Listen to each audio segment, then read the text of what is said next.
Ang isang law school ay isang institusyong pang-edukasyon kung saan ang mga nagnanais na lawyers, judges, at iba pang mga legal na profesional ay tumatanggap ng dalubhasang pagsasanay sa legal na edukasyon, na karaniwang sumusunod sa bachelor's degree. Ang pinakamahusay na mga law school sa Mindanao ay palaging kasama ang ilan sa malalaking universities na madalas na kinikilala para sa mataas na pagsusuri sa mga passing rate at iba pang mga tagapagpahiwatig ng academic excellence. Ang pagpili ng pinakamahusay ay maaari ring nakasalalay sa mga tiyak na pamantayan, tulad ng bar performance, specific programs, or available scholarships, at iba pa. Ang 10 mga law school na ito sa Mindanao ay nakamit ang pinakamahusay na rating sa Philippine Bar Examinations, at sila ang nangungunang 10 mga law school sa Mindanao.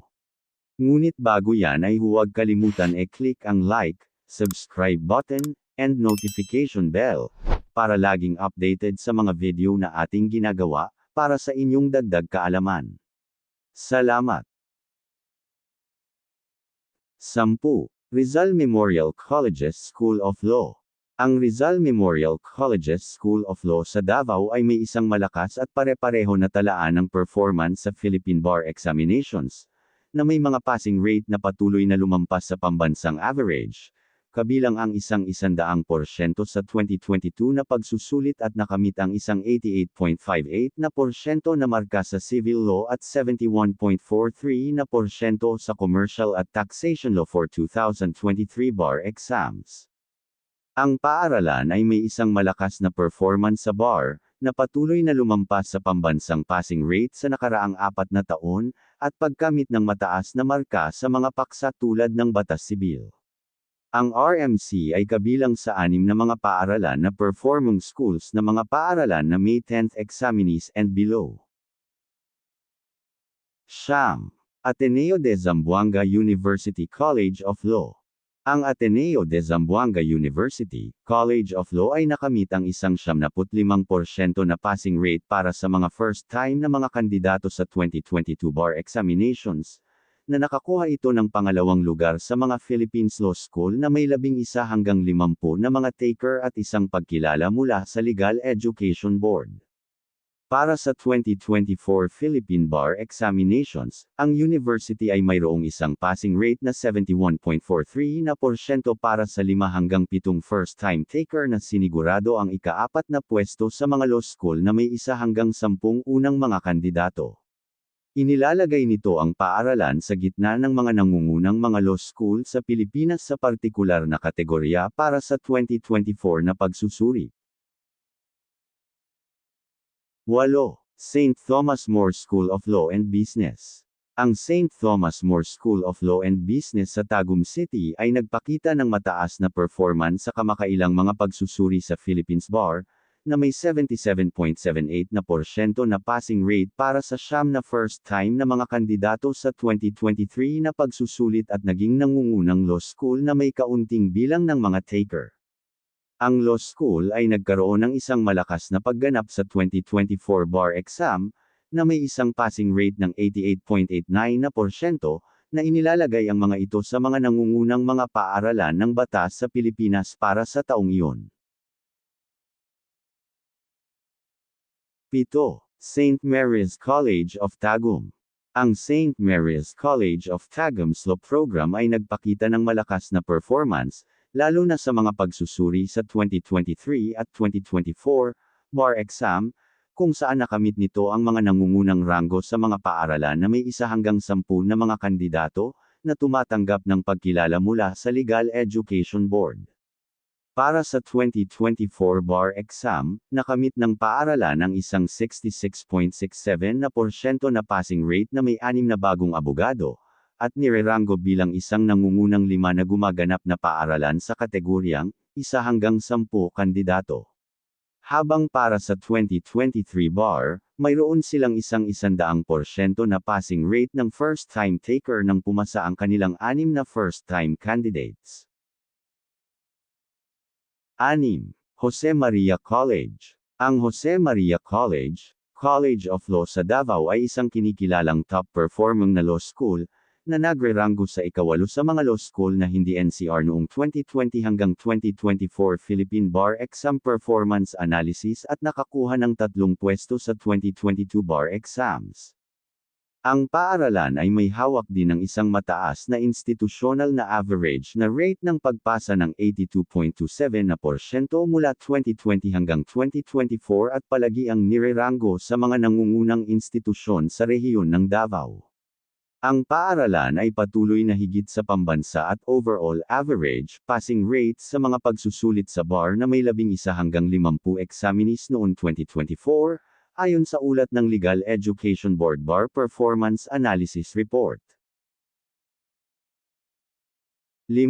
University of Southeastern Philippines. Ang University of Southeast Philippines School of Law Davao ay nagpakita ng malakas na pagganap, na nagre-ranggo sa buong bansa sa mga tiyak na paksa ng pagsusulit sa bar para sa 2023 at 2024 na pagsusulit, kabilang ang nangungunang 4 sa Political and International Law, 2023, at top 7 sa Civil Law, 2024. Nakamit din ng USEP ang 5 rank sa mga law school na may 11 hanggang 50 na mga kandidato para sa 2023 bar exams na may passing rate ng 68.75%. Ang School of Law ay kinilala para sa malakas na pagganap ng pagsusulit sa bar sa 2024 bar exams, na nagre-ranggo sa 7th in Civil Law and 10th in Criminal Law batay sa mga ranggo na subject-specific ng Legal Education Board. 4. Notre Dame of Marbelle University's College of Law. Ang programa ng batas ng Notre Dame University ay may matatag, kahit na hindi top-tier ang performance, kasama sa 2023 na mga resulta na nagpapakita ng isang 81.82% na passing rate para sa Notre Dame of Marbelle University, na ginagawa itong isang iginagalang na paaralan ng batas sa bansa, ayon sa Korte Suprema ng Pilipinas.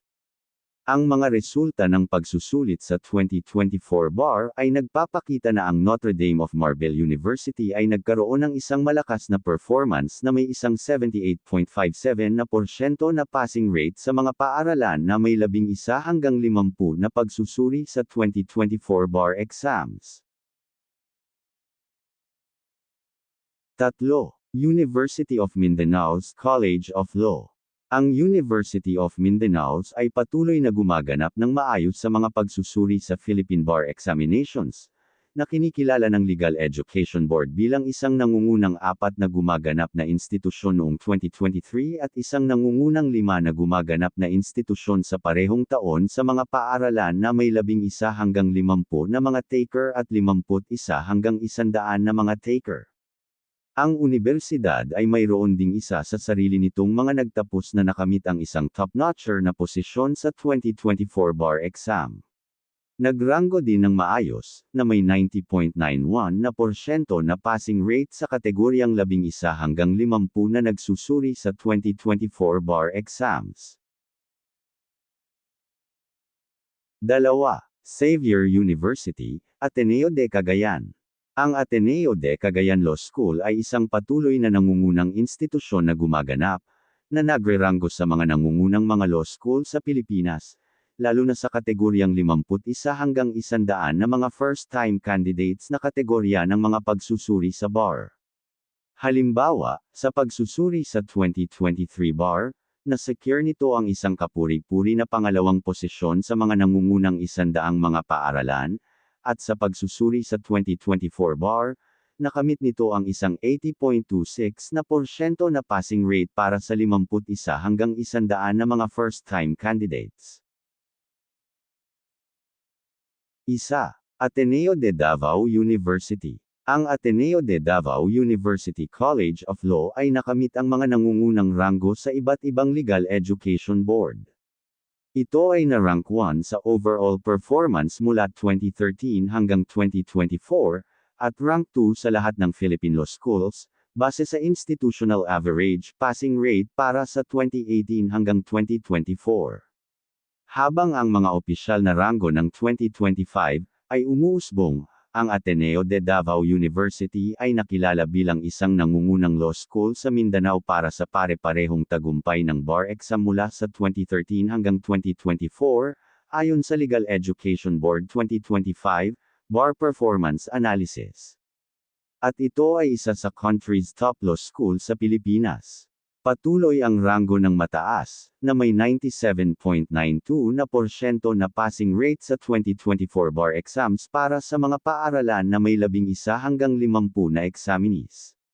Ayon sa Supreme Court ng Pilipinas, ang ADDU College of Law ay ang ikalimang pinakamahusay na paaralan ng batas sa bansa.